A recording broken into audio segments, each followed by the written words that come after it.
嗨，大家好，我是阿如。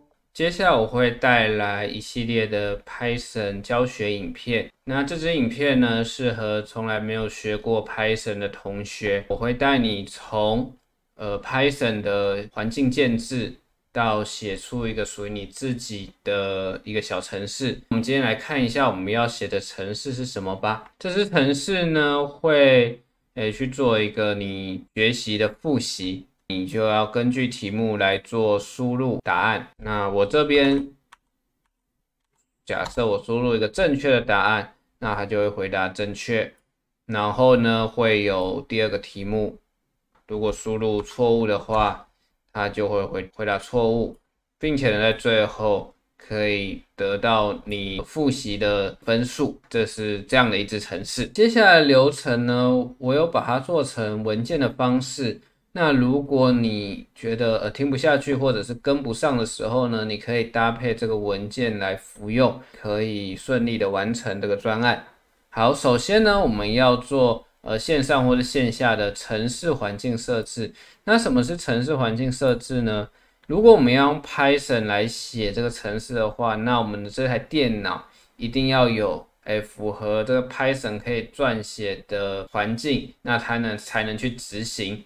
所以呢，我们现在呢，第一步就是要来安装我们的这个 Python。那我们的 Python 呢，下载网址在这边，你可以点击这个 download。那 download 完毕之后啊，你就直接可以做安装。那这边要稍微注意一下，你的安装的时候，你要把这个 add Python 3.0 to path 给勾选起来。那这代表呢，它会把它加进电脑的环境变数里面，可以减少一些不能执行的状况。那我们就按 install。在我们安装完毕之后啊，那我们准备要开始写我们的 Python 的程式。写程式这个概念呢，有点像我们用 Word 打文件。那我们一定会开启一个叫做 Word 的东西，或者你可能用记事本来打一些文件嘛。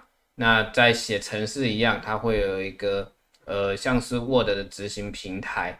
那这个平台呢有很多种，那我建议是使用这个 VS Code。网址如下啦，我们点进去以后就可以直接做下载。在下载完毕之后，你开这个 VS Code， 我们要先安装一些必要的套件，点选左侧这里有个延伸模组。那延伸模组点进去之后呢，你先在这个搜寻栏里面输入 Python， 跳出来的第一个这个 Python 的图案，然后呢，你可以就按安装，那这样就可以了。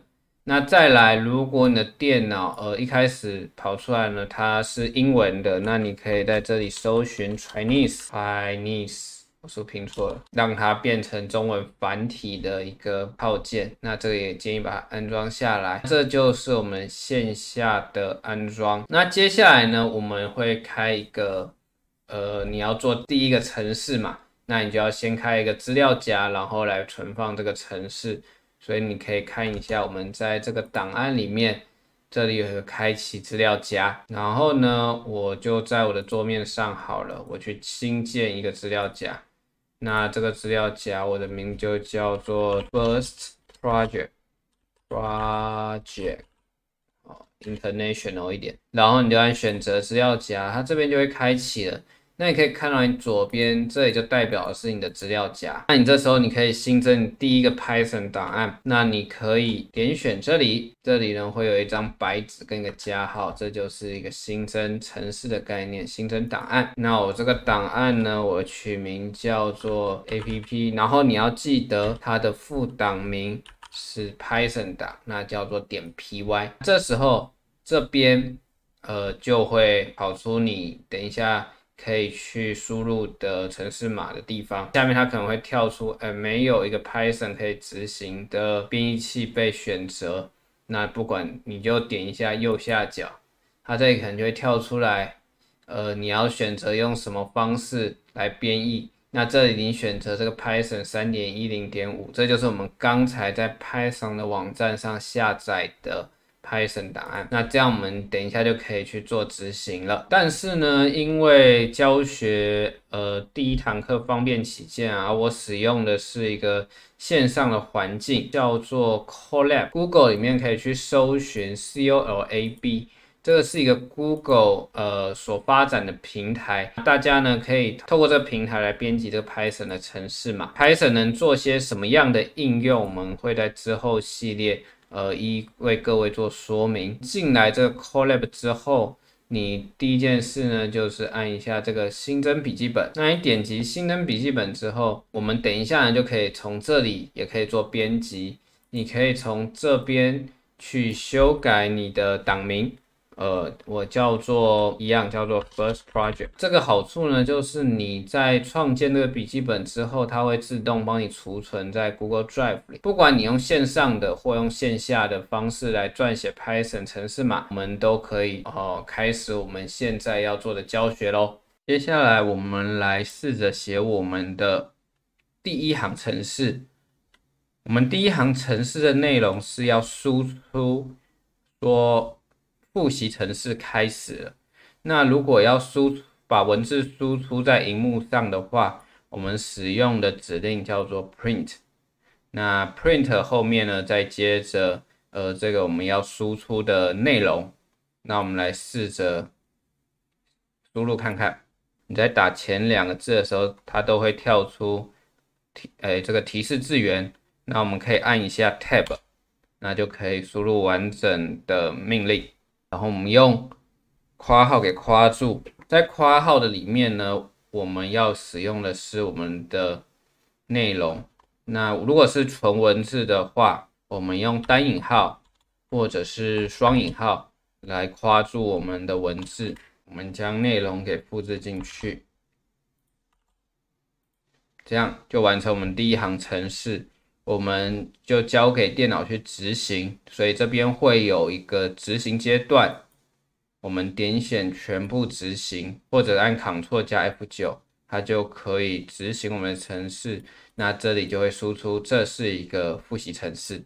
同样的，如果我们要在这个 VS Code 上执行的话，我们在这边打上 print， 里面输入这是一个复习程式，然后我们按右上角，这里会有一颗 Run Python File， 或者是你按 F5 就可以做执行。那可以看到这是一个复习程式。现在要请大家来做一个练习，现在要输出我这个题目的第一行，这个题目1。然后呢，这个16进位要转成2进位的话，我要怎么把这一行然后给程式输出呢？先暂停一下，让大家思考看看。那我就在这边 key 一次，一样我们打 print， 然后把内容用单引号或双引号括起来，然后我们执行看看。那我们如果是分开的东西啊，我们可以试着写在不同的区块，那这也是一个这个 Colab 这个笔记本的好处，可以让你的程式码看起来更清楚，更容易被理解。那我们在这个储存格的下面滑过来，会看到有一个加程式码，然后 B 你就点一下，就可以有新的储存格。那比如说我把刚才这个题目叫过来，那这时候呢，我按一下执行阶段。然后按全部执行，它就会分别输出在储存格的下面。接下来呢，我们输出了我的题目以后，那我就要做输入答案的动作。所以呢，我这边会下另一个叫做 input， 我在这边输入 input 这个词，然后呢，我按执行，这边就会有一个要你输入的框框，你就可以输入你的答案。那这个框框，你如果没有提示字元的话，你怎么知道你要输入的是答案呢？所以你要对这个输入有一些提示，所以你在这个框框的里面啊，就是放你的提示字串。那一样，你用单引号或双引号把这个提示字串给包起来。那我这边要输入的是请输入答案。我们可以在执行阶段这边再全部执行一次，你就可以看到题目1，然后请输入答案。然后这边就是输入1000，那下面它会跳出这个单引号，然后1000，这代表说我刚刚输入这个字串，它会把它重新的输出一次给我们看。这个是在 Colab 里面才会出现的，如果你用 VS Code 是不会出现的。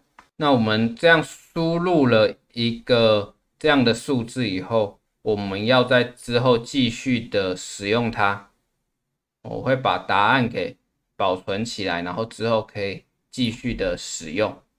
那我如果要保存我这个东西的时候呢，我会用一个叫做变数把它保存起来。那变数它可以是保存任意的东西，我只要创建一个变数，比如说叫做答案，然后呢用一个等于来做连接，那这时候会做到的事情就是把我这个输入完后呢，储存到我这个 ans 的变数里面，我这个答案的变数里面。我们可以试着来看看哦。我们开一个新的储存壳，然后试试看这个 print ans， 我们可以确认一下这个变数是不是真的有把这个10000这个字串给存进去。那我们就全部重新执行一次，然后这里输入10000，你可以看到它输出就有10000。那你这边要特别注意，在第一次写的时候可能就会不小心犯错。我们的变数不需要用双引号或者是单引号给括住，只有字串需要使用单引号或双引号给括住。又如果说我现在呢要输出的萤幕输出的画面是你输入的答案是10000，也就是前面呢是一个固定的文字，前面是你输入的答案是10000，后面呢是我刚刚输入的答案，那可能会改变，不可能每次都是10000。那我该如何做输出呢？这样的话，我这个10000我永远都不会变嘛。如果我这里做了一些修改，比如说这里打，我怎么每次都讲10000呢？应该要讲1000020000。如果2进位的话，这样一定是错误的嘛。好，那我们做输入，那我们可以看看这里输入的答案还是10000。所以代表说我这个答案一定是要跟着我输入的答案去做变动。那我应该怎么做呢？我这边应该会要是我的变数名称。我们这个输入呢，我们要在前面加一个 f， 那我们叫做 fprint， 然后我们后面的变数，我们给它加上一个大括号。那 Python 呢就可以知道我这一段是一个字串，而后面这个是一个变数。那我们执行看看，我这边就会你输入的答案是上面的20000，这样。现在我们来做一个练习，把刚才上面的东西我们再来重新的试着做一次。你要输入一个输出题目2，然后2进位100加100等于多少，以10进位表示。然后透过输入之后呢，再输出你输入的答案是多少。那我们可以开一个新的程式码，然后呢在这边做练习。那我们等大家一下。